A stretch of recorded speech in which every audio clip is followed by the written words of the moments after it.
마켓 쇼쇼쇼 1부의 마지막 코너 이재영의 넥스트 마켓으로 함께하고 있습니다. 오늘도 저희가 시장에 관한 다양한 모멘텀들과 또 시장에 도움될 만한 투자 팁들 함께 해드리겠습니다.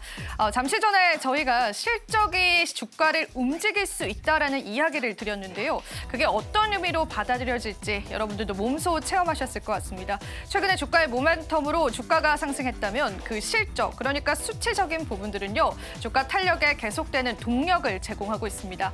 그래서 오늘은요. 증권가의 많은 정보들을 모아서요. 증권가가 예상하는 올해 실적이 기대되는 10가지 기업을 꼽아봤거든요. 그 얘기 저와 함께 나눠보시면 되겠습니다. 우선 첫 번째로요. 지난해 4분기 어닝 서프라이즈를 기록했던 기업들을 살펴볼 텐데요. 하나하나 체크를 해보자면 이미 시장에서 탄력이 나왔었던 기업들이 상당히 많았습니다. 여기 보시는 것처럼 한화솔루션 같은 경우에는 4분기 영업이익률이 1,000억 원을 넘어섰는데 증권가에서는 애초에 180억의 영업이익률을 제시했습니다. 그러니까 엄청나게 많은 영업이익률을 냈다라고 보실 수가 있죠. 그럼 증권가에서 제시했었던 영업이익률 대비해서 실제 실적과 비교를 해봤을 때 과연 몇 퍼센트의 상승률을 나타냈을까를 나타낸 게 두 번째 표에 표기가 되어 있습니다. 자, 쉽게 이야기하자면 하나솔루션은요. 모든 증권사의 평균치를 종합을 해봐도 무려 580%나 넘는 영업이익률을 냈다라는 겁니다. 앞으로 이런 기조가 이어질지도 잠시 뒤에 체크를 해드릴 거고요. 그리고 한화 같은 경우에도 309%의 초과 영업이익률을 냈습니다. 그만큼 이 하나그룹주들의 독주가 눈에 띄는 올 하반기 그리고 상반기였다라고 보시면 되는데요. SK가스와 같은 그러한 기업군들도요. 시장에서 크게 두드러지진 않았지만 영업이익률로 봤었을 때는요. 무려 200%가 넘는 상승률을 보여줬습니다. 다른 기업들도 조금만 더 살펴볼게요. 미래에셋증권과 같은 증권주 역시도 시장에서 좋은 4분기 실적을 냈고요. 하나 에어로스페이스 역시도 좋은 4분기 실적을 냈습니다. 그럼 여기서 중요한 건 앞으로가 중요할 것 같습니다. 만약에 실적이 주가를 움직이는 하나의 재료가 될 수 있다면 우리는 앞으로의 실적이 상향된 그런 종목군들을 살펴봐야 될 텐데요. 오늘 그 정답지를 가지고 왔기 때문에 저와 함께 살펴보시면 좋겠습니다. 우선 첫 번째로요. 한국의 경제 성장률부터 짚고 갈까 합니다. 한국은행에서는 얼마 전에 한국의 경제 성장률을 1.5%로 제시했습니다. 굉장히 낮은 수치죠.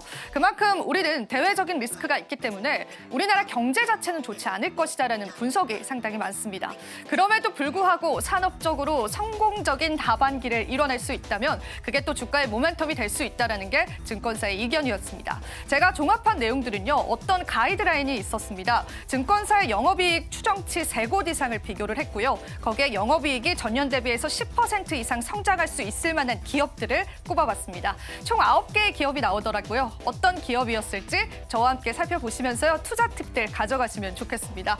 먼저 역시나 하나그룹주들은 올해도요. 일을 잘할 예정이고요. 영업이익률은 더욱더 높아질 것으로 예상이 되고 있습니다. 하나그룹주들 전반적으로 시장에서의 탄력들 이어오고 있는데요. 영업이익까지도 좋을 것이다라고 증권사에서는 내다봤습니다.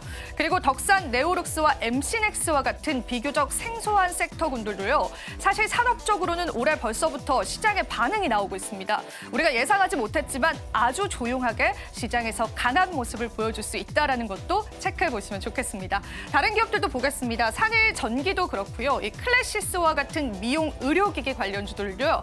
앞으로의 또 실적 정장처를 계속해서 예상한다라고 하니까요. 이런 기업들 여러분들 한번 주목을 해보시면서 투자 전략들 세워보시면 좋으실 것 같은데요. 여기서 한 가지 팁을 드리자면 우리가 그간 많이 상승했었던 기업들을 바라보는 건 다소 무리가 있습니다.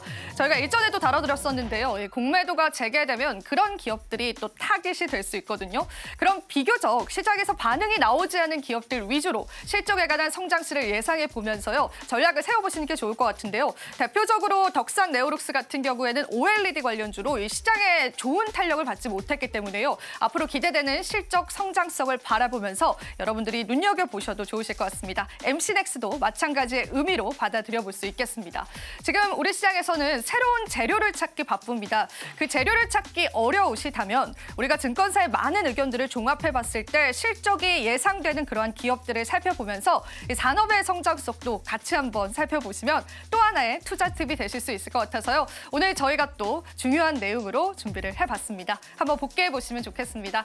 자, 그렇다면 우리 암호화폐 시장 이야기로 넘어가 볼까요? 볼까요? 많은 낙폭세를 겪고 있는 암호화폐 시장인데요. 오늘은 시장의 사이클에 관해서 이야기를 나눠볼까 합니다. 사실 최근 암호화폐 시장에는요, 굉장히 많은 비관론들이 나와주고 있습니다. 특히나 많게는 이 비트코인이 7만 달러 선까지 하락할 수 있을 것이다라고 내다보는 시선이 많았거든요. 하지만 이 크립토컨트의 주기영 대표는요, 시장의 사이클을 통해서 아직까지는 우리가 시장의 희망을 버려서는 안 된다라는 이야기를 했습니다. 이 지표가 굉장히 생소하실 것 같은데요. 제가 하나하나 좀 풀어드리도록 할게요. 이 사이클이 2017년, 그리고 2020년, 그리고 지금 현재 불장 사이클을 나타냅니다. 그러니까 이 사이클 때마다 시장이 하방으로 얼마나 열렸냐를 나타내는 그러한 차트인데요. 이 주황 색깔 같은 경우가 2017년도입니다. 2017년도에 역시나 시장은 하방으로 크게 많은 가능성을 열어뒀고요. 그리고 불장이 끝나갈 때도 하방으로 굉장히 많은 가능성을 열어뒀습니다. 자, 하지만 지금은 우리가 2024년도 그리고 2025년도에 불장을 기다리고 있잖아요. 그 시점에서 지금 현재의 구간은 아직까지 조금 더 하락 사이클이 남아있긴 하지만 이 불장 자체가 끝났다라는 시그널은 아니다라는 거죠. 그간의 사이클이 보여줬었던 대로 시장에서는 급등락을 반복하면서 이 시즌을 끝낼 것이다라고 내다보고 있습니다. 자세히 살펴보시면 굉장히 재밌는 지표가 될 텐데요. 이 시장의 사이클들 파악을 해보시면서요, 객관적으로 시장을 한번 판단해보시면 좋겠습니다. 자, 그럼 마지막으로 저희 암호화폐 시세 간단히 한번 체크해 볼 텐데요. 오늘은 어떤 흐름들 이어지고 있는지 저와 함께 살펴보겠습니다.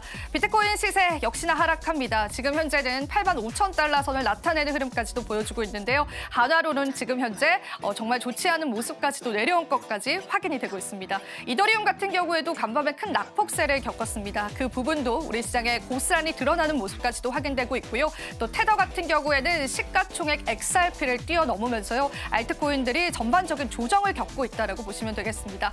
마지막으로 솔라나 코인 같은 경우에도 4%의 낙폭세를 보여주면서요, 이 부분들까지도 시장에 또 다른 공포감을 형성하고 있다고 보셔도 될 것 같습니다.